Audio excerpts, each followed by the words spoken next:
네, 다음으로 218페이지를 살펴보도록 하겠습니다. 자, 방금 전에 217페이지에서 살펴봤던 내용이 병참 기지화 운동이었죠. 즉, 일본의 보급 창고처럼 우리나라 식민지를 개발을 하게 해서 전쟁터에서 우리나라의 어떤 자원들을 전부 다 수탈할 목적으로 세운 것이 병참 기지화 정책이었습니다. 즉, 자원을 수탈하기 위해서 병참 기지화 정책을 펼쳤다면, 자, 전쟁터에서 결국에는 군인들이 나가서 싸워야 되는데 그 군인들을 우리나라에서 보충하고자 사람들을 수탈하기 위한 정책이 바로 황국 신민화 정책이었습니다. 즉, 자원을 수탈하기 위한 정책이 병참 기지화 정책이고, 그 다음에 사람을 전부 다 수탈하기 위한 인력을 수탈하기 위한 정책을 황국 신민화 정책이라고 불러요. 자, 여기서 말하는 황국은 황제후 국가의 약자입니다. 즉, 일본 황제한테 충성을 바치는 신하된 백성처럼 만들려고 일본이 교육시키고 강요를 했는데 이것을 황국 신민화 정책이라고 불러요. 결국에는 전쟁터에서 이제 우리나라 사람들을 군복을 입히고 전쟁터에 나가서 일본을 위해서 싸우게 하려면 마치 일본 사람처럼 교육을 시켜야 되고 일본어만 사용하게끔 강요를 해야겠죠. 자, 그래서 황국 시민화 정책을 통하여서 한국인을 일본의 황제한테 충성을 바치는 백성으로 만들고자 했던 정책이 바로 황국 시민화 정책입니다. 자, 그래서 내세웠던 두 가지의 이론이 있는데 첫 번째는 일선 동조론이라는 것을 일본이 주장을 했어요. 즉, 일본과 조선이 같은 조상을 갖고 있다. 한 뿌리이기 때문에 우리 같이 가자라고 주장을 했던 거죠. 자, 그리고 그때 당시 일본 사람들은 자신의 국간을 내지라고 불렀습니다. 그래서 내지, 일본과 조선이 한 몸이다라는 것을 내선일체라고 불러요. 자, 그래서 일선 동조론과 내선 일체를 내세우면서 우리나라 민족의식을 말살하고 자기네 나라한테 충성을 바치게끔 강요를 했던 거죠.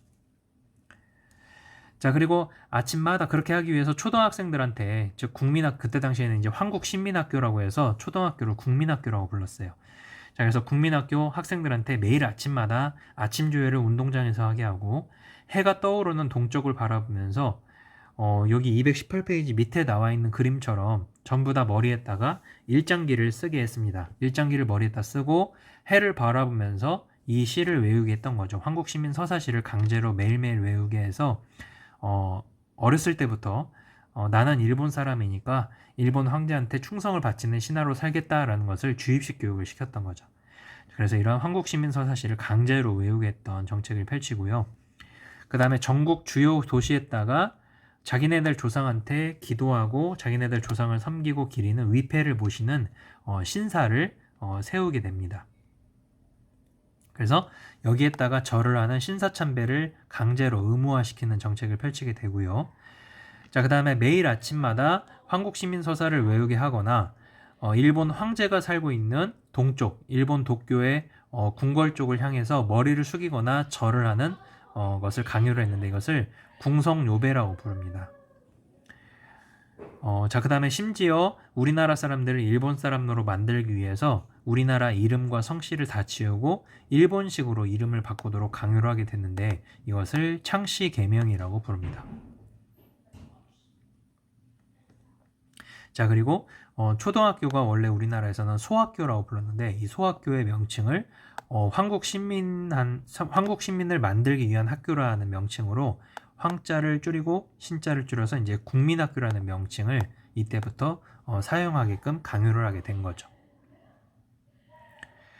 자, 그 다음에 오른쪽을 보면은 자, 이렇게 교육활동, 즉 한국신민학교에서 교육을 하면서 전부 다 일본어로 대화를 하고 일본어로 수업을 하게끔 강요를 함으로써 우리나라 말 사용을 금지시키고 우리나라 사상을 통제하는 정책을 펼치게 되는데요. 자, 사실상 우리나라 국어하고 한국사 과목을 사실상 폐지시켜버립니다. 그리고 수업도 일본어로만 하게끔 정책을 펼쳤던 것이 한국신민화 정책이고요. 자, 그 다음에 우리 민족운동과 계몽운동에 앞장섰던 동아일보나 조선일보를 아예 강제로 문을 닫게 하는 시기가 1940년입니다. 자, 그 다음에 이때 당시 조선어학회를 탄압해서 전부 다 해산시켰던 시기이기도 하고요. 그리고 이때 당시 우리 입장에서는 독립운동가지만 일본 입장에서는 범죄자죠. 자기네들한테 대항했던 사람이니까. 그래서 이것을 이 독립운동가를 일본은 조선 사상범이라고 지목을 했습니다. 그래서 이 사상범을